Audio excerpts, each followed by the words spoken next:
L'opération Éveil du Lion, marquée par des réussites militaires sans précédent, est désormais terminée. Mais que s'est-il réellement passé au cours de ces 12 jours? Le 13 juin, Tsahal a lancé une opération préventive surprise dans le ciel iranien. La première vague de frappe a ciblé 2 piliers du régime iranien: son programme nucléaire militaire et son arsenal de missiles balistiques.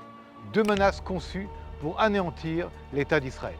L'armée de l'air israélienne a démantelé plusieurs dizaines de sites de production de missiles et de lanceurs, a détruit 200 lanceurs de missiles, éliminé 4 chefs de l'armée iranienne ainsi que de nombreux autres commandants.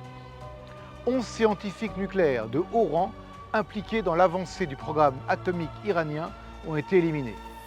À Ispahan et Natanz, nous avons démantelé des sites nucléaires, des systèmes de défense aérienne, des installations de production de centrifugeuses et des centres d'enrichissement d'uranium.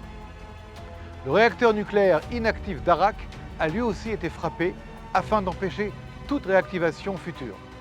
Au-delà de la neutralisation de ces sites clés, plus de 900 cibles ont été frappées à travers l'Iran, dont 15 avions ennemis.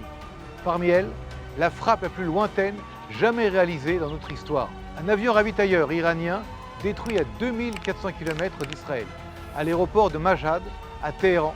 La capitale, l'armée de l'air israélienne a frappé les quartiers généraux des gardiens de la révolution, y compris le quartier général du programme nucléaire iranien et les archives nucléaires contenant une documentation unique sur son développement. Pour entraver le programme de missiles balistiques iranien, près de 50% des lanceurs de missiles iraniens ont été interceptés avant même leur lancement. Bien que cette opération soit achevée, notre mission, elle, se poursuit.